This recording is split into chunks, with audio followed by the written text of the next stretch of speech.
Welcome to Women of the Metaverse. I am Cheryl Laidlaw. I am Angela Harkness. We have been and are still on a journey to discover the Metaverse, Web 3.0, NFTs, and anything that we are required to know to join this world. From this podcast, we will help you to unlock how the Metaverse is going to impact your brand, your business, and even your personal life. Join us as we take the mystery out of this new digital universe. Welcome to Women of the Metaverse. In this episode, we are going to talk about the Starbucks Odyssey program. First, let us take you back to the beginning. The Starbucks Rewards program is brilliant. Whether you do or don't like Starbucks, from a business perspective, this was a genius move. What is clever about it is you add money to a wallet that sits there until you spend it. So that money is there for Starbucks to use. It's like a float. It means their reliance on people just walking through the door is reduced. Also, if you weigh the actual cost of making any drink, it's actually pennies. It costs nothing to make a black coffee compared to how much a consumer pays. Even when you earn enough points to get a free drink, again, that cost to Starbucks is minimal.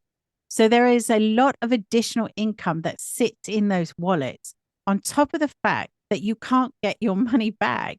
You can't take your money off the card. You have to wait until you spend it. I have currently £50 on a Starbucks card because that doesn't surprise me, Angela, at all. Right. But I added it when I was traveling to London a lot, and then COVID hit. And I don't have a Starbucks close to where I live. So it's just sat there for Starbucks to do what it likes with it. So this actually came from a Motley Fool article from March 2022 that said, as of the company's most recent annual report, Starbucks reward members have forked over more than $2 billion to the coffee powerhouse without getting a single frappuccino for it. So they've not used that money yet. It's just sat there until they spend it. That's $2 billion for that year. Bloody hell. I'm learning as we go, guys. In fact, as of 2022, the rewards program makes up 53% of the company's revenue. Also, to take into account, the loyalty app has 50 million registered users. I didn't realize it was that powerful. So as you can see, it is a hugely successful piece of the Starbucks pie. So what's next? Well, in December 2022, they launched Starbucks Odyssey to try and take their rewards program to another level and bring in line with the current technology. They're referring to it as the next generation loyalty platform. Currently in beta, so only available to a few loyal clients and members of staff, basically it combines their loyalty rewards with, of course, NFTs and gamification elements, which come in the form of an interactive activities called journeys. It is a Web3 extension to their rewards program where members can complete journeys to earn journey stamps in the form of NFTs or Odyssey points that will open access to different benefits and experiences, both virtual and in the real world. If you read Starbucks' release for Odyssey, they talk a lot about community. Of course they do. And this is a quote from their website. Starbucks Odyssey is an experience surrounded by a digital community where members can come together, interact, and share their love of coffee. This is big on the kind of published release where they are talking about community, which we have gone on and on. Because it seems to be when anybody tokenizes something, it's sort of to bring those loyal clients or customers together in a community. And Starbucks have the most loyal customer base. Even when it became trendy to have a Starbucks cup in your Instagram pic in in 2015. I'm like, what was that all about? I know. Love them or hate them, they are really smart with some of the things they do. Just like the red cup, how just to change your cups to red over Christmas becomes this big thing and this big talking point. And their rewards program, as we've just spoken about, is really smart. So whether you like them or not, they have been really smart in some of the moves they make. And this is just Are they the first? Was Starbucks the first to come over? It felt like there was a sort of few of them that sprung up at the same time, but Starbucks have really led the way. I'm not sure. I just know that they've been very smart in how they move. I think others have been a bit have spread to the suburbs, like Costa and what's the Nero, sort of tend to have more suburban. But we have a Starbucks now, but it's in a bit of a rubbish place and it's not easy to get to. But when I worked in London and lived in London, they're on every corner. I spent so much money then at Starbucks, whereas now, I mean, yeah, who fills their card up with 50 quid, Angela? well, because it was the easiest thing to do, but then COVID and it's just sat there now. Yeah. So okay, so the way it works is if you will log in, members will be able to take part in the journeys, which will be series of interactive activities.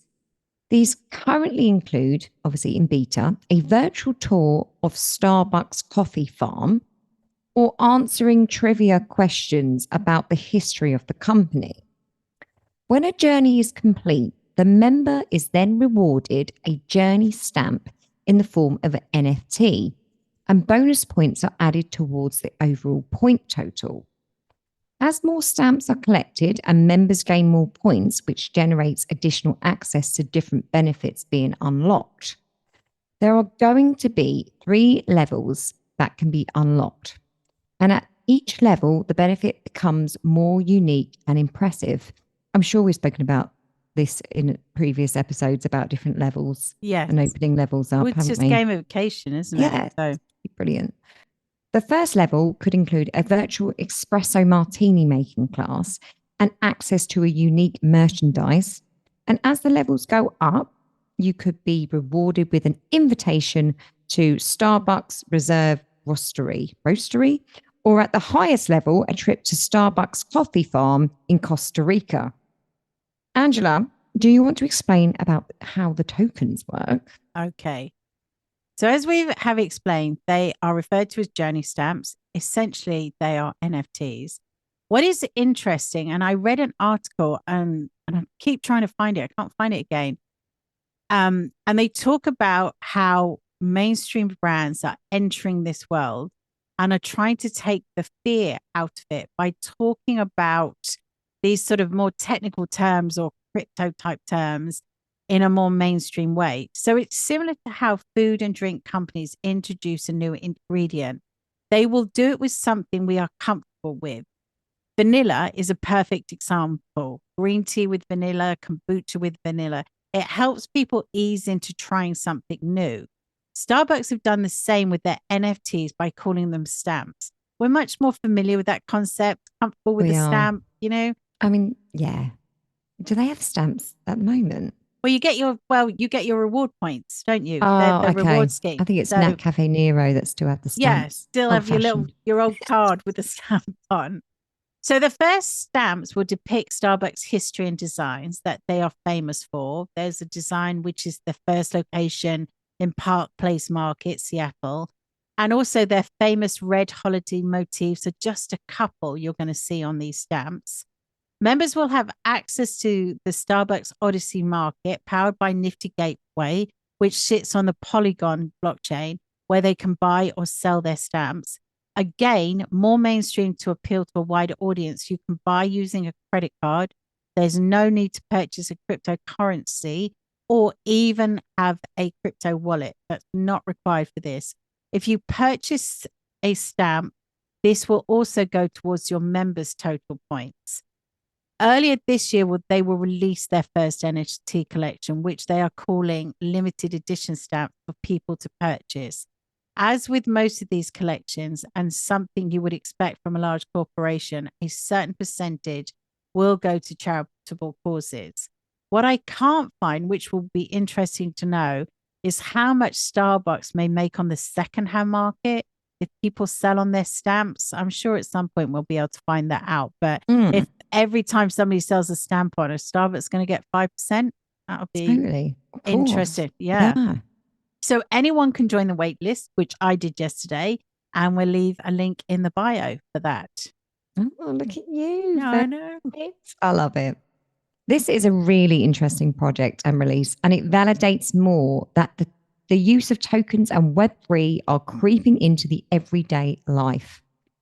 And if you run a business, this is another good example of an idea that you could transfer into your own business. So again, when I'm thinking about stamps, I'm thinking about hairdressers. I've also had a stamp book from my hairdresser. Why can't they do something creative? Well, even one of the like retail stores, like a small retail store, she had Yep. like a loyalty reward scheme. There's nothing stopping anybody from doing it, really, is there? It's No, it just really another is. tokenization of your business. It's a clever, and it's the way they put it forward. They've been really smart about how they've done that, haven't they? So Absolutely. It's a great project. Well, we hope you've enjoyed this episode. Join us next week as we continue our journey into the metaverse. See you then. bye for now. Thank you for listening to this episode of Women of the Metaverse. You can find all information, links, and people we talked about in the show notes on our website. If you have enjoyed this podcast, please comment and subscribe. Join us again in the next episode as we continue this exciting metaverse journey.